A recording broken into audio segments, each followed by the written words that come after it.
Welcome to the Dialogue Internet Radio Network and another episode of Dialogue Podcast with Abel Rodriguez. Hello, everybody. I'm Abel Rodriguez, and welcome to Dialogue with Abel Rodriguez. And today, I'm bringing you this podcast, a special podcast, because most of you know that when I raise hell, it's always about politics and voting. And it's not about raising hell, it's about creating awareness. So here we are. I'd like to welcome to the Dialogue Podcast, Victor Vasquez. How you doing, Victor? I am aware now that I'm with you, Abel. Yes, good morning, or good afternoon, rather. It's at 12 noon now? Yeah, as we're recording this day. And just want to bring everybody up to speed. You were in the media business here a while back, and you were smart enough to jump off and really make money on something else. And it was fun while it lasted. You have roots all the way to LA, as a matter of fact. Yeah. So LA, Fresno, Philadelphia. So we know how a newsroom works. Yes. You for sure. We know how a newsroom works and how it works and how it doesn't work. Absolutely. So I'm really happy to have you on the show. And the reason I asked you to come on is we have a runoff election. And we are in that 2-year period before we head to the next presidential election. And you would think after the last one, midterm elections, that there would be a constant, people participating. And here we are, with this election and this runoff. They're partisan, but they're still runoffs. And I believe I read 2% of the voters have only come out to the runoffs, which is right. Other people will say, well, that's just what happens in a runoff. But voting will heat up. We hope it'll heat up after this as we head to November. And I think that's what's going to happen, especially this month where we had 2 elections. And I think that confused a lot of people too. We had those uniform elections at the beginning of the month where we were voting on, the propositions, the constitutional amendments for tax valuations, and then now we've got the runoffs. It's a lot to throw at the voters at one time. It's hard to get the voters out as it is, and then you throw them with 2 elections. They want to see something cut and dry, I think. But you would think, Victor, that the way the state of the union is right now, and you know what I'm talking about, that the one thing that you do have is that hammer called the vote. That's right. And you would think, right. And I think you're going to see it now more with what's happening with that leak from the Supreme Court. That's really riling up a lot of people. And so we're going to see, I think now heading from here to November, even more voters coming out. I've got some figures here for you. If you are interested, I can tell you right now, early voting statistics here in El Paso County. Would you be interested? Yeah, in that? no, of course. Go right ahead. Yeah, I took a quick look just to see how we're doing today. And throughout the county, Democrats are out a total of 8,057 votes. And that includes people who've gone out to vote early, 4,714, and the return of mail-in ballots of 3,343. So Democrats have come out by 8,000, still not very impressive when you consider we've got 494,000 registered voters in the county. On the Republican side, you've got 1,724 Republicans that have turned out to vote in this primary, all right? And out of the 1,724 that have turned out to vote, and 244 mail-in ballots returned for Republicans, which is interesting because Republicans have been known to vote by mail, and yet you've only got 244. So 1,968 total Republicans have shown up to vote in the early election as of this moment. And they sure, in this town especially lately, they like to make a lot of noise, but they still have no, their soapbox is a milk carton, Here's something interesting. Let me tell you about the Democrats where they've been showing up to vote in the top 5. You've got 33 early voting stations throughout the county. And of those 33 voting stations, here's your top 5 for Democrats. Number 1, Bassett Place with 624. Number 2 is the Officer David Ortiz Recreation Center out by Carolina with 487 votes. YWCA on Bartlett, WestSide, 477 votes. That's number 3. Number 4 is the Marty Robbins Recreation Center with 311 votes. And I missed the county courthouse. They're in 3rd place with 346 votes for Democrats. On the Republican side, you've got WestSide, number 1 with 293 votes. Number 2 is the El Paso County East Side Annex with 151 votes.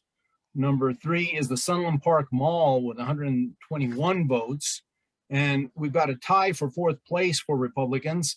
They're out at the Arlington Park Shelter and Bassett Place, each with 115 votes. And in 5th place, the Marty Robbins Recreation Center on the east side. So there you've got Democrats and Republicans showing up to vote. Still a low turnout. Today's the last day of early voting, and the actual election day for the runoff is on Tuesday. Correct. So when you talk about whether your vote counts here today in this runoff election is where the votes, every single vote really counts. Right. And you know, it still is a partisan runoff. So you're either going to go vote on the Republican side or the Democratic side. And on the I should mention regarding that, that's why I've got this sign up here, because I'm president of the WestSide El Paso Democrats. I should have identified you as that. I apologize. No apologies. And you guys, you guys do what those types of groups do. You invite the candidates to talk, and then you make recommendations on who you want to back. And we'll talk about who you guys did. But if you're looking at the ballot right now, it is Lieutenant Governor. There was a runoff on the Democratic side between Michelle Beckley and Mike Collier. Right. That's something they'll have to vote on. Then you also have a very interesting race, by the way, for Attorney General on the Democratic side to see who's going to run against the guy on the Republican side. I forget his name. But anyway, Bush and Ken Paxton, Paxton, that's the diabolical Ken Paxton. Yeah, that's the incumbent. So you got Rochelle Mercedes Garza running against Joe Jaworski. And Joe Jaworski is an interesting gentleman. Actually, we got to interview him way at the beginning of the election. And he's related. His dad was the Jaworski who worked on the Leon Jaworski in the Watergate trial. Yes, prosecutor. So for me, I'd love to see this guy go against Paxton.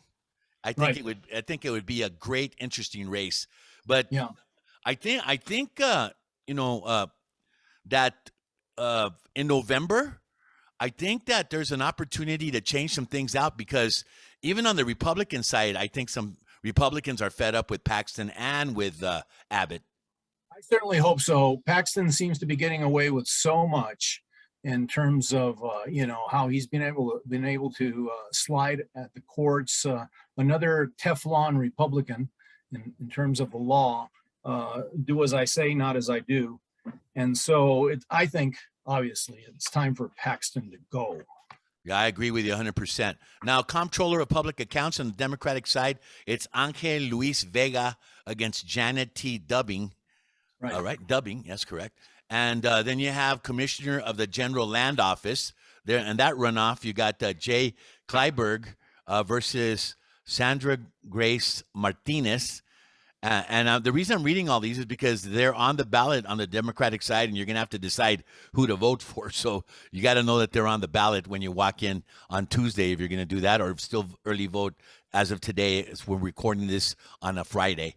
Also, member State Board of Education District 1, Melissa N. Ortega against Laura Marquez.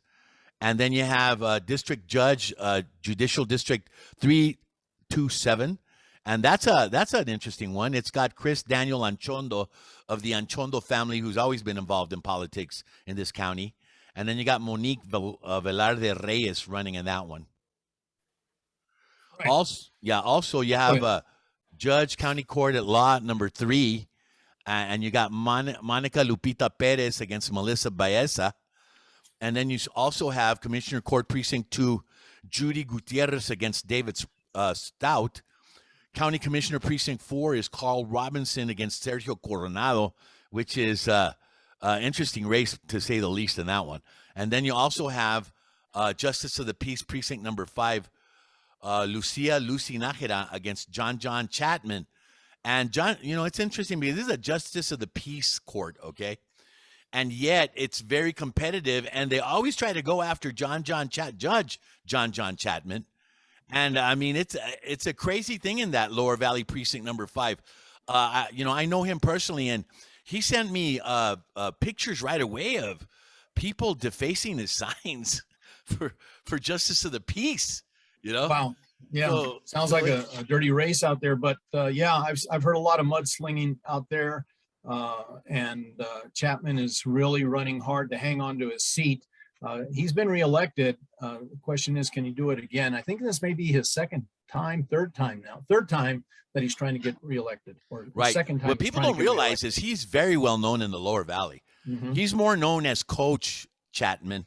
Right. A lot of people went through sports programs that involved him. He also worked, knew David L. Carrasco real well with the David L. Carrasco Job Corps Center. And actually, for all that kind of background, Justice of the Peace in that court, dealing with school truancy and other things, I think it's a good fit for him. But apparently a lot of people seem to want to always just trample him. Well, what happens there with the Justice of the Peace is service. Is he really is that person who holds that position, providing the service that the public needs. And that's what happens. I mean, you look at a lot of these judges who do not have opponents, all right? And why is that? Because they've got the system working and they're delivering the justice and running the court the way it's supposed to be. When a court is not being run properly and correctly, you're going to see a dirty race like you see out there in precinct number 5. And well, he's been there for a while. Accusations. I've heard the accusations running back and forth as to how the court's being run. So have I. There's where you've got him fighting again for re-election. Yeah. But you understand, and I know a lot of stuff just like you do about this one. But I will tell you that, I mean, his salary was cut over something that happened, and the weird thing is he went to try to get it overturned. And only one negative and the rest positive in his favor, and they still didn't overturn what they did to him. So I don't know that. Now that's politics, man. That's politics right there. Yeah. At a JP level. Yeah, JP level, yes. And so who wants to jump into politics if even at a JP level? That's it. They're attacking with hatchets. Because there again, the JP level, that's where you've got a layman sitting, or layman can sit in as a sitting judge, Justice of the Peace, because you don't have to have a law license. You don't have to be an attorney to get elected Justice of the Peace. You just have to be someone who knows how to run the court to an extent where you administer justice so that all sides are happy with whatever happens in there. Right. Or you have enough votes behind you to keep you in office. Hey, and that's what we're looking at here. And it's interesting you say that, because I think a lot of people don't like the fact that he's not a lawyer, or and neither is his opponent. His opponent's not an attorney either. Right. But it's what's happened in the court over the last year that people are looking at, and I think that's what's being judged here. So tell me about the WestSide Democrats before we get into your who you guys feel should take office. With the WestSide Democrats, these Zoom meetings have become very common since COVID kicked in. When COVID kicked in, we were trying to decide. We first of all had to stop meeting in person, and we were holding our monthly meetings at the Greenery in the Sunland Park Mall. But we stopped all that because you know how COVID put a stop to all of that. Sure did. we had discussions. Should we go Zoom? Oh, let's wait. This COVID thing will blow over. After a month, it didn't blow over. 2 months, and hey, we got to meet. So we went on Zoom, and that's where we've been holding our meetings ever since, about 2 months after COVID hit. We're still in Zoom. Are you going to go back to live meetings? We probably will. The way things are going, it looks like we possibly will, because we see so many people going back to in-person meetings. Okay, so we'll decide that before our next meeting comes up in September. Now we take the summer off, so in September we'd like to come back again in live in person at the Greenery or another restaurant where we can meet once a month and have our guests come and talk to us.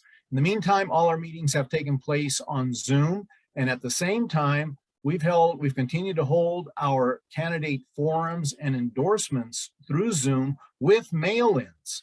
We've conducted actual mail-in ballots, mail-in elections, and I have to thank our secretary, Noelle Rosenbaum, for taking the bull by the horns on that one. I mean, she has really helped pull that all together. And with her help, we've been able to coordinate mail-in endorsement elections after holding the Zoom endorsement forums. So we listened to all the candidates. And with this last election, or the election that we're in now, we have endorsed a slate of candidates a slate of candidates that we would like to see elected to office. Now, before you go on, I got to ask you a question. Uh-huh. You know, you and me were in the media, right? And then you hear candidates come out and they were endorsed. And I remember people always having to go deal with the El Paso Times and their committee about endorsement and all that. Right. But in the whole scheme of things, is it important anymore? And does an endorsement really sway somebody they endorsed them, so I'm going to vote for them? There's no guarantee, but it helps. I mean, it's better to have it than to not have it. Okay. It's better to be able to say as a candidate, hey, I've been endorsed by this group and that group, and that's certainly a feather in your cap. Okay. But that it's a guarantee that you're going to win because you got that endorsement? No, it's not a guarantee.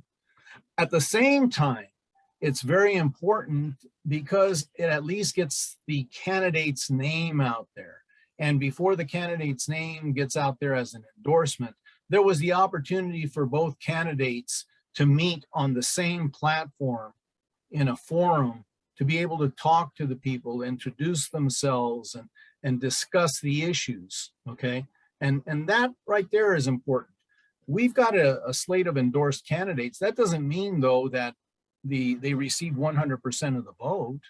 I mean, we had a mail-in election ourselves for the endorsements, and these are the winners. But that doesn't mean they got 100% of the vote, okay? So tell us who you guys thought did the best job of getting your endorsement. Sure. Our endorsements went to, in the State Board of Education District 1, it went to Melissa Ortega, and she's running against Laura Marquez, all right? And then in the district judge 327, we've got the endorsement going to Monique Velarde Reyes, which is a surprise because, as you pointed out yourself, the Anchondos have been well known here in El Paso. Chris's dad, Danny Anchondo, has been Democratic Party county chair, right? And he's run for office several times in the past. And his son now is running for office, and he's well known, Chris Daniel Anchondo. But right. The endorsement went to Monique Velarde Reyes. On the county court at law number 3, you've got essentially an East Side candidate versus a West Side candidate. And yet the West Side Democrats went with Melissa Baeza, who's from East Side. And Monica Lupita Perez, Franklin High graduate, is running against her with a very strong record also in terms of her law experience. And both of these are very well-respected attorneys going for a vacant seat, just like the vacant seat in District Court 327.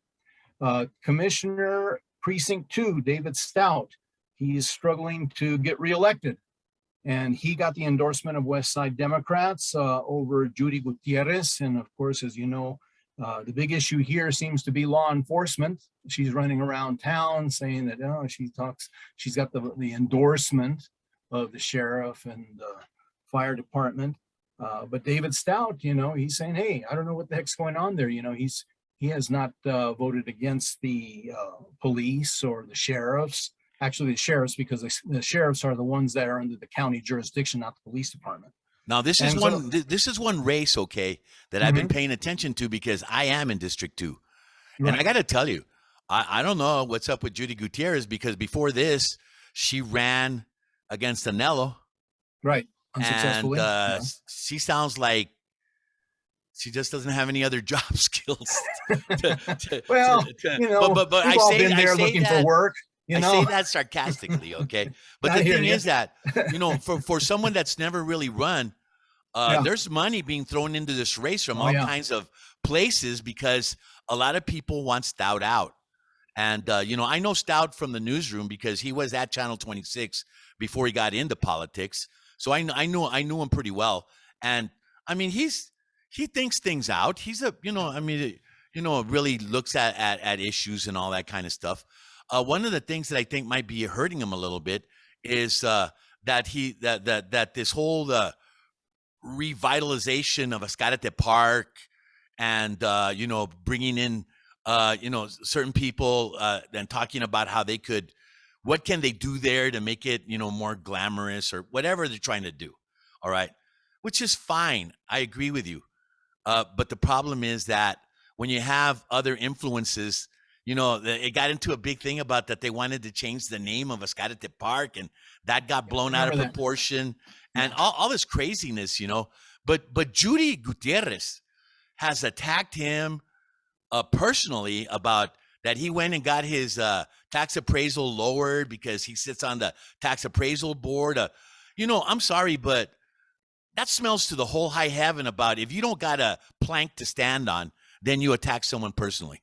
That's it. And that's where that race has come down to. It's a shame, but that shows the desperation, how desperate a candidate is when they start to attack like that. I mean, heck, who isn't protesting the appraised value of their properties? I'm a realtor.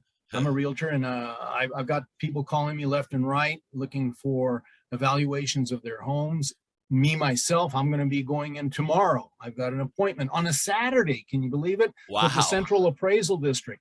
2:30 in the afternoon, I'm going in to protest the assessed valuation of my house because it's gone sky high, just like everybody else's. And I'll be going in with my information and to show them why my house has not gone up, as much as they're telling me that it has. And of course, we want to see first what they're counting on as to why they have decided that my house is worth tens of thousands or hundreds of thousands of dollars more than I think it has. So, you can't criticize Stout for also, fighting it, although, she's trying to say that he has an inside with them. And I don't think that's true. I don't think it's true either. I think it's grasping at straws, but I find it rather peculiar that she's gotten as much backing on this run where she didn't have that much backing actually for me when she ran against Anello. But, but I just like to bring it up because there are powers that be that are shooting money into this thing, trying to get David Stout out of the way. It may even go back to Duranguito for all we know, He was one of the ones that was really pushing about it. You just can't come and destroy everything. But we don't even know what's going to happen there. But politics is politics. So what else you got? Okay, County Commissioner Precinct 4, which covers WestSide and Northeast El Paso. The district that Stout represents is mostly central area, right? Right. We're looking at central area. So now Precinct 4 covering part of the WestSide and Northeast. Current Commissioner Carl Robinson struggling to get reelected there. And the WestSide Democrats have endorsed his opponent, Sergio Coronado, the president of the Canutillo Independent School District Board of Trustees. Correct. And he's been on that board for some time now. Definitely a WestSider versus Carl Robinson, a Northeasterner. So we've got that race coming up, and WestSide Democrats have endorsed Sergio Coronado to replace Carl Robinson. Wow. Carl's been there for a while, and he was a city alderman, and he's got plenty of experience in politics. But this one's going to be an interesting race. I think this one's going to be so close. And like you said, and I said, with such low voter turnout, most of the time it goes towards the incumbent. But on this one, I'm just not sure. Yeah, one of the big issues here has also been, the response of Robinson to issues of drainage and flood control in the Upper Valley on the west side of El Paso County, and also Carl Robinson's health.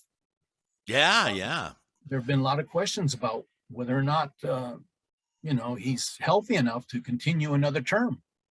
It does come up, when you see your leader and he doesn't look like he used to. I believe I saw him a couple of times using a walker. But the thing is that, when is it time to let go, man? I think that's the problem with politics in general.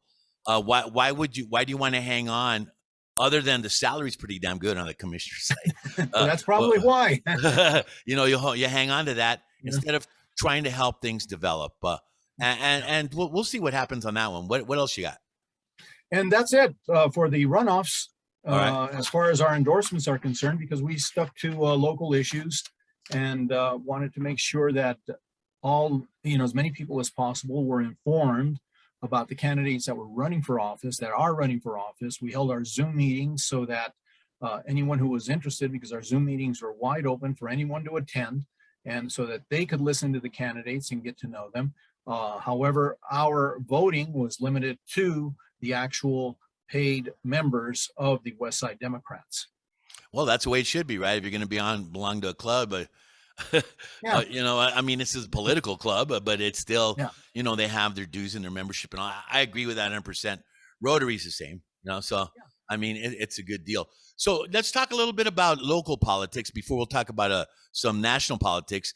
A lot has been going on right now with the whole deal about somebody being the top 4 candidates for city manager in Frisco, Texas, and the thing that happened at City Hall last week of just saying, "Oh, we don't want to lose them. We don't want to lose them." Personally, I got my hat is off to Mayor Oscar Leeser for putting his foot down. Thank you very much, Oscar Leeser, for doing that, and I say that personally. So, but once again, we go back to what is this, what everybody always talks about that's in the know of politics in El Paso is the powers that be wanting certain situations that are advantageous, whether we know it or not, but are advantageous to keeping certain people in certain positions. Right.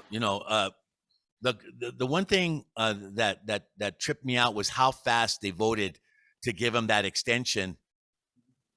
Only because the rest of the people that voted for that extension, they don't want to deal with line item, learning how to read line item budgets and learning how money gets massaged here and there.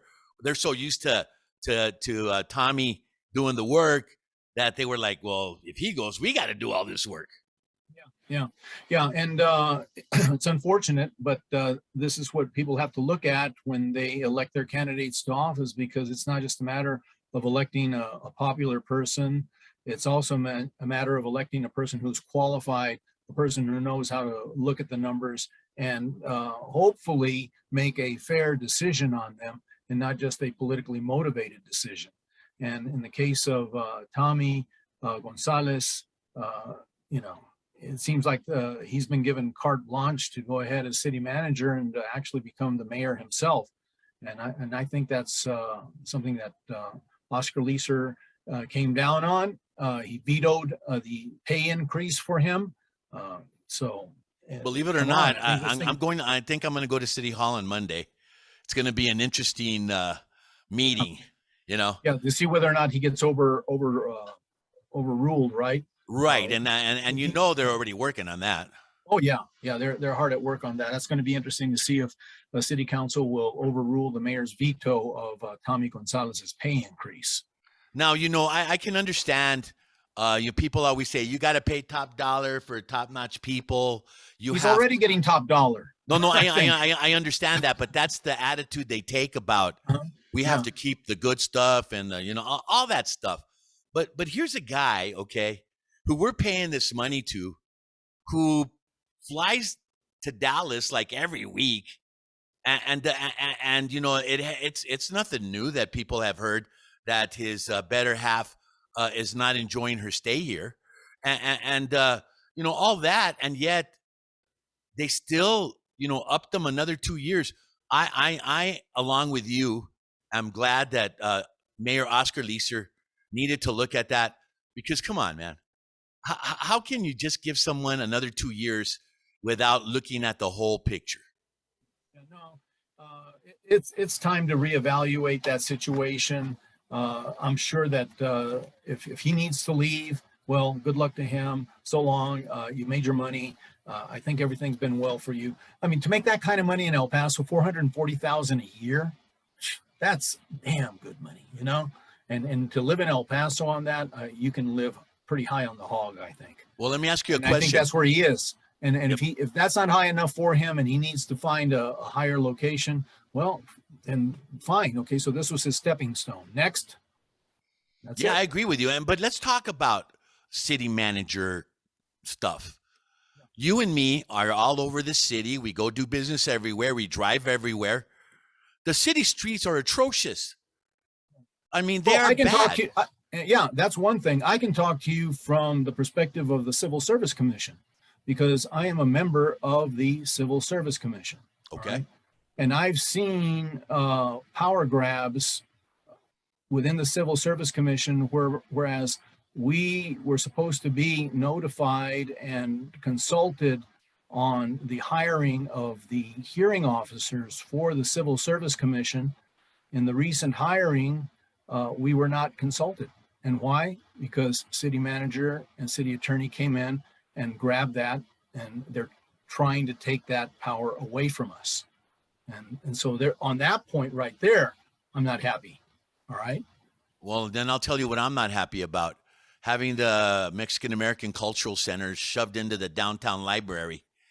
And, and another thing, okay, and I don't got any problem saying this. I went to every meeting when Mayor Leeser was in his first term, and it was beautiful, man. We had 150 people, all Hispanic leaders, Mexican American leaders, whatever. We're all joining in on trying to come up with this beautiful thing.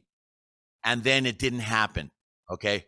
And then now you got Masi, okay, who we know who Masi is. And now they got their place. They worked out a deal with TxDOT because of Joe Pickett. And now they got their place there at Lincoln Center. And, but here's the funny thing.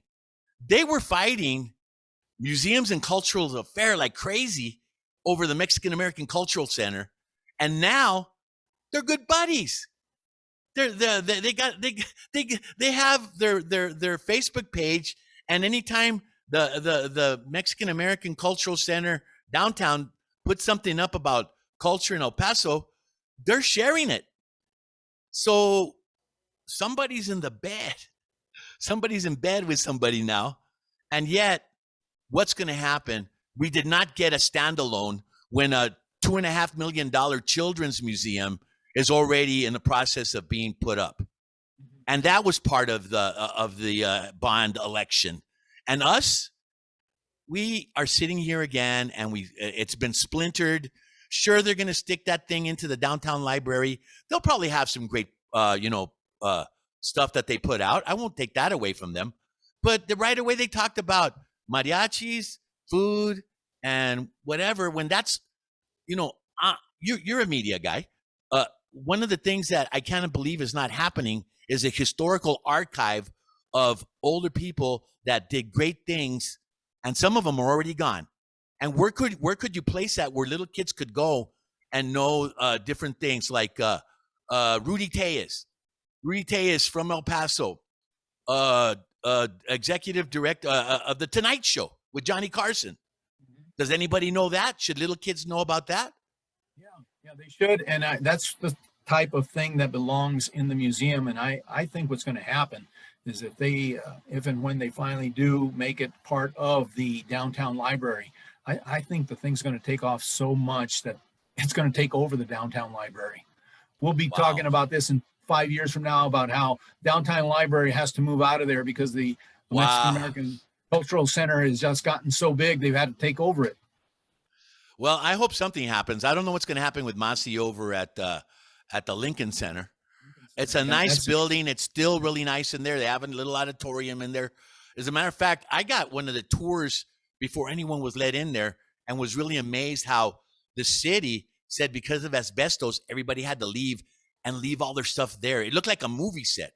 I got pictures of Wayne Thornton's desk with notes and papers and everything left there because they were told to get out because asbestos is going to give you cancer. I believe it. I believe it. That's an old building. It's a very old building. All those buildings in that area are old. And yet they're coming back.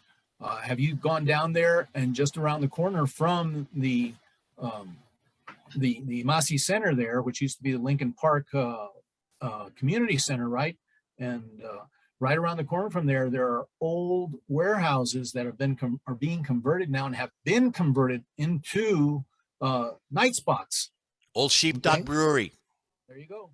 I've been there. And it is amazing how good it is.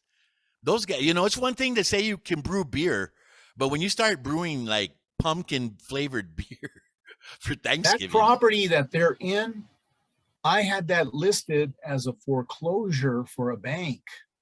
Okay. And the bank was trying to get rid of it, and it sat there for the longest time because nobody would come and purchase it. And I often wondered as I walked through that abandoned warehouse that, wow, this would make a great location for something like Sheepdog Brewery. And look at what happened. Somebody bought it and then divided it up and rented out spaces. You've got artisans out there on the second floor of Sheepdog, and they've got the place converted beautifully.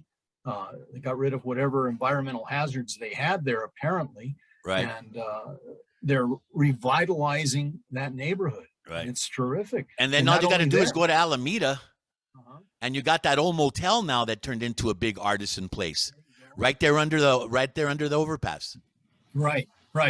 And that one is certainly a welcome sight compared to what it used to be as a big empty fire hazard, you know? Right, exactly. Do you know anything about the building down the street on Alameda that I wish someone would revitalize? The old Mission Theater? Oh, the Mission? No, I don't. No, I don't. Dude, man, that's my dad's old neighborhood. Yeah, and not only that, my mom said they would go see the movies there and all that.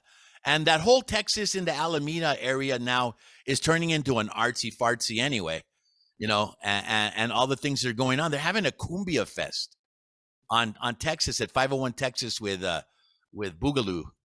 Huh? And you know, so all that thing is, you know, revitalization. Obviously, when you revitalize something, there could be money there for an old building like the Mission Theater to get some historical money in there and get it back to its beauty and have some, you know, small but nice events, you know, and that kind of stuff. It doesn't always have to be the beer fest and you know, it's just a place to have some really quality arts and things like that. I've never been inside that Mission Theater, but it would certainly be a welcome sight to see that revitalized, and if they could keep it going. Right. I know. Right. I've gone over oftentimes to where the Colon Theater used to be. Right there. There you go. And I've walked in there, and I can't figure out how it used to be the Colon Theater because they just gutted it. They tore it up. Yeah. To the point where you can't tell it was one time a beautiful movie theater yep. with a lot of Art Deco in it. Right. Gone. The Capri was the same way down the street. Yeah. The Capri. And you know, once again, we talk about the history of El Paso and what we did when we were growing up. You know how many theaters there were in downtown? You still had the State Theater and you know, all over the place, you know? So it's good. It's good to see that. I just wanted to bring up the fact that, you know, once again, we always got to fight twice as hard for something. You know, I thought the Mexican American Cultural Center was a no-brainer as far as the way it started off, and you know, and then we start fighting about the name and, you know, and all they got a commission together and all this kind of stuff, and all these powerful dudes that were on that committee. I think my favorite phrase in Spanish would be "mi madre." And let Well, me tell you, man, there's some people that aren't happy because I'm going to say what I'm saying because I earned the right to say what I'm saying. I saw these people, all these up and coming leaders, and they couldn't get a standalone. You know where I wanted the Mexican American Cultural Center? At the Kresge's. Okay, yeah, yeah. Wouldn't that be fantastic? Were you ever in there as a kid? Oh yeah. It had its own bar. It had its own breakfast bar and grill. Yeah, yeah. And it was open up 2 stories in the middle. Right. And I said, what a place to have the Mexican American Cultural absolutely. Center. I remember the building's that. already there. And of course, Paul Foster said, "No, we have other plans." So there you go. Money talks. Yeah, and it does. But it would have been a hell of a good feeling to have that right there, right by San Jacinto Plaza, where that's where everybody went. But what would it have cost to buy the building and then refurbish it? That compared to the cost of making room and expanding the downtown library. So there you go. Well, it makes sense for some people, and sometimes it makes sense where you can't have that. Yeah. And I think what's happening here, especially when you pointed out how 2 groups that were one time opposed are starting to come together on a Mexican American Cultural Center. I think that we're starting to see a consensus build there. Is what's happening. Well, we'll see what happens, but I will always bring up that by the time it got to that point, there was a lot of leadership that really let us down, and that's my main point on this. A lot of leadership that stands up with that puffy chest and da-da-da-da, and what? Well, you've been working out, huh? Oh, there's that damn word. But anyway, anything else on your end? Wait. I'm sorry, I forgot. Yeah. So so let's go to Pennsylvania. Okay. What happened in Pennsylvania and the youngest ever elected Republican, and also now the youngest ever kicked out of election guy. And here's the only problem I have with that guy, Carruthers or Catherine, whatever his name is.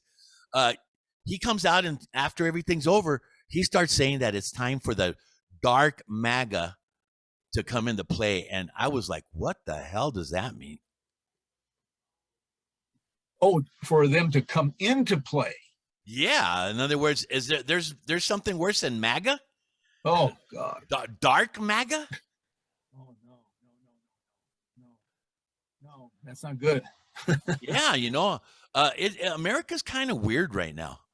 Kind of weird from Idaho's freaking out because the people that are moving up there and buying land are all on the right side of the coin, and they're those guys that got the 50 pounds of dried mashed potatoes and the survivalist vatos are going out there, and all of a sudden you start seeing the different movement and all that kind of stuff, and yet could there be a confrontation if everyone said we're going to go all and get together and we'll make this big thing and let's see how they mess with us now. I think we're already seeing the confrontation. The confrontation is taking place throughout the nation in terms of right and left. I saw a quick news blurb the other day, or just yesterday, where Trump is talking about backing off on making any more endorsements on any of those races. And that's because it seems like his endorsements aren't coming through. Okay. So just on the headline, that was a positive that the sensible forces are coming out and starting to make a dent in that populist, extreme, out of your mind type of thinking. So what is go ahead. I'm talking about the out of your mind type of thinking that led to these recent massacres we've been seeing throughout the nation. Man, don't even get me. I'm still going to do another podcast on the reaction of the El Paso, and right away, county judge put out a statement, and then also all of a sudden the city put a statement out. Well, I think Buffalo better understand that while they're over here saying, you know what, you did this, and we're going to get you, and any more of you that think like this, and all the rhetoric that we heard is the rhetoric they're hearing, but our guys in the county annex getting fed and getting fat. Yeah. You know, I saw everything that's going on elsewhere. Now other parts of the nation are getting a taste of what we got here at the Walmart. And now the question is, what's going to happen with these jokers that they've got in custody?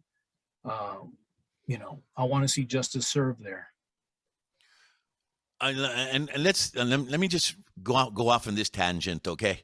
So, like, during the Wild West, okay, there was plenty of atrocities that happened to people and all that kind of stuff. But one of the things that if you ever did back in the Wild West times was if you stole a horse and they caught you, the next day at sunrise, you're sitting on that horse that you stole and you got a noose around your neck, and, you know, they tell the horse to giddy up and you choke, you're dead. And you know, sometimes basically, even when you catch one of your children maybe stole a candy or something, you go and administer justice right there. And I think that's too fast. I think that's too fast. What I liked about the Wild West was the principle of leave your guns at the door. That's what I liked. Before you come in here, leave your gun at the door. And where have we gone here in Texas? Oh, come on in with your guns. Take them anywhere you want. And that's ridiculous. Now, that's ridiculous. That's talk about going backward. Even in the Wild West, they saw a need to control guns and to say, hey, leave your gun at the door. Good point. Got anything else for me?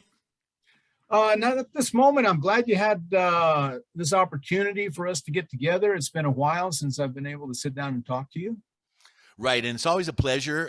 We come from a point of view that, the media, that's a whole nother podcast, talking about what's going on right now with the media. But I will bring you back so we can talk about that, because you and me do have a good background in that, and kind of talk about how the Fourth Estate ended up being for sale. Oh, yep, that's right. You know, that's right. I mean, when we were in the business, we didn't have as many TV stations as you have now. And things have certainly changed tremendously. Yeah. And we've been talking to WestSide Democrat president and good buddy. I just went blank. I'm getting old. Oh, there's your name. Victor Vasquez. I'm buddy. I'm glad you came. I'm glad you came in, and we'll be doing this again very soon. Hope so, Abel. Thank you very much. Thanks to everybody that's watching this, and we'll see you next time. Thank you for listening to Dialogue Podcast with Abel Rodriguez. Remember to like us on Facebook at Dialogue Podcast with Abel Rodriguez, or you can email us at Abel, A-B-E-L, at dialogueep.com. And remember to catch all of our podcasters on dialogueep.com.